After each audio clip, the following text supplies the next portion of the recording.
Ja, ist schon ein Wahnsinnsaufwand. Im Endeffekt bauen wir ein Restaurant auf, wo keins hingehört. Und das halt für einen Monat. Und dann bauen wir alles wieder ab.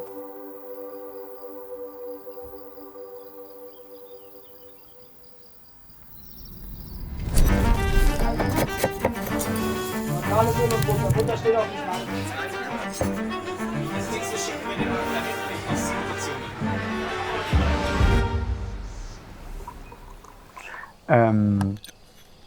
die Ja, genau. Also wir haben heute Abend komplett volles Haus. Wir sind überbucht sogar.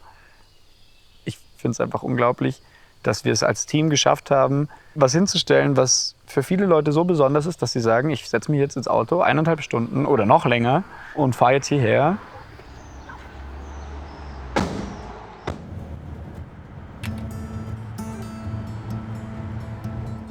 Das ist einfach ein wahnsinnig großes Kompliment an unsere Arbeit. Ganz wichtig, dass alle gehört haben, das ist kein Müll. Ja? Ja. Das ist Wäsche. Wir haben so ein paar Mixkisten.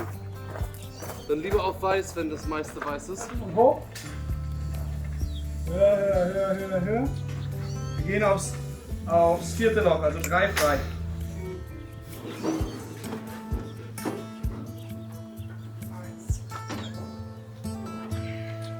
Also wir kommen ja aus der Eventgastronomie. Wir haben schon immer Veranstaltungen gemacht, Firmenfeiern und Hochzeiten und Geburtstage und so weiter.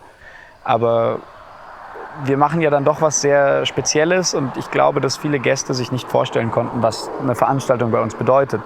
Deswegen hatten wir die Idee, eine Veranstaltung selber zu machen, in der die Gäste kommen können, ohne uns jetzt fest buchen zu müssen, sondern als normaler Restaurantgast.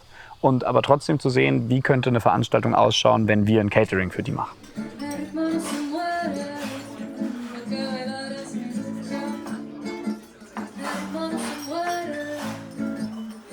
Und dann haben wir im Juli ja direkt losgelegt, 2022, und waren einfach komplett voll. Das war unglaublich.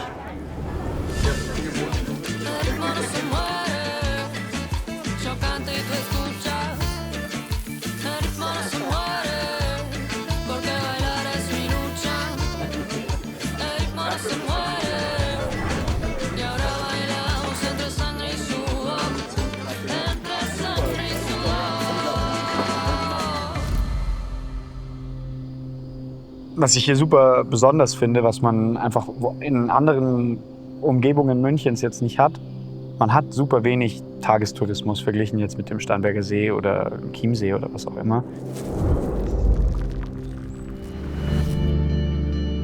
Das ist nicht so weit weg von dem, was die Leute kennen, aber es ist genau dieser blinde Fleck, den die Leute zwar mal gehört haben, aber nie gesehen.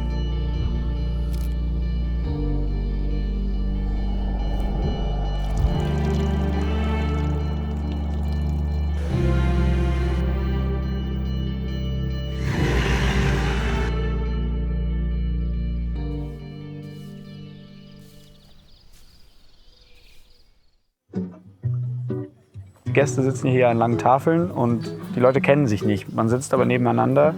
Und der Grund, warum wir das so machen, ist, dass das in Argentinien auch so ist. Wenn du auf ein Asado eingeladen wirst, egal ob es jetzt bei Familie ist oder bei Freunden, wirst du immer Leute haben, die du nicht kennst. Und dadurch, dass sich das einfach über eine gewisse Zeit zieht, kommt man in einen sehr guten Austausch und verbringt halt einfach einen ganzen Abend oder Nachmittag miteinander. Und das wollten wir hier halt so ein bisschen nachstellen.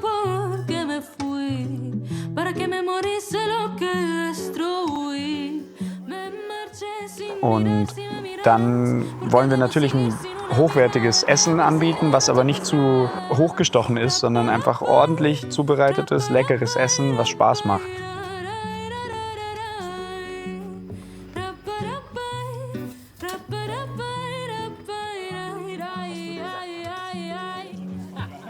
Die Atmosphäre, die wir hier kreieren wollen, ist ungezwungen. Der Service ist locker, die Musik ist laut.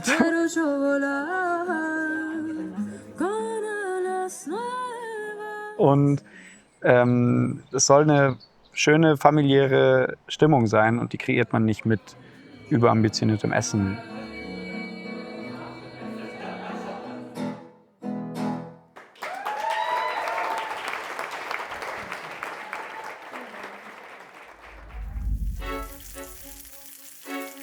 Also Kochen auf offenem Feuer ist halt sehr herausfordernd, weil man einfach viele Sachen komplett neu lernen muss. Das funktioniert nicht wie in einer normalen Küche, dass ich den Herd anstelle und ich kann einfach loslegen, sondern das Erste, was man lernt, ist, man braucht unendlich viel mehr Zeit und viel mehr Anpassungsfähigkeit an Sachen, die nicht funktionieren, wie man sich es vorstellt am Anfang. Was es aber trotzdem so reizvoll macht, ist, dass man sich einfach viel mehr Freiheiten erlauben kann, die man jetzt in einer normalen Küche nicht hat.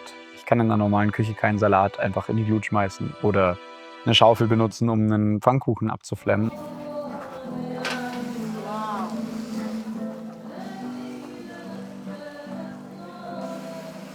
Und das sind Sachen, die so banal und simpel sind in ihrer Zubereitung, aber eben in einer normalen Küche nicht so möglich. Das macht es sehr reizvoll.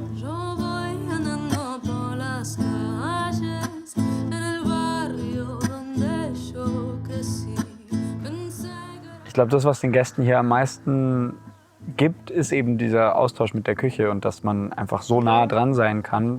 Die Luftzufuhr steuern und hier oben dann auch quasi, je nachdem wie groß man das aufmacht, wird der Grill heißer oder kälter. Genau. Das ist Holzkohle.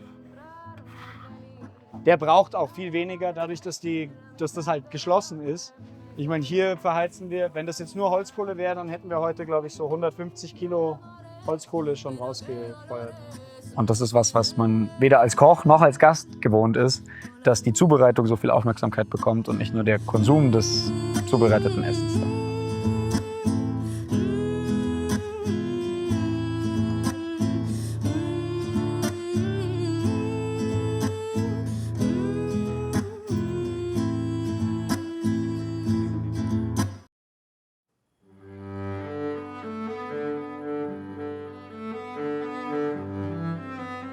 Also Pop-up-Restaurant trifft es eigentlich gar nicht mehr wirklich. Es ist vielmehr ein Pop-up-Hotel mit allem drum und dran. Also Übernachtungen im Haus oder im Zelt mit selbstgebauten Betten. Wir machen natürlich unser Menü, wir machen eine Weinbegleitung oder auch alkoholfreie Getränke.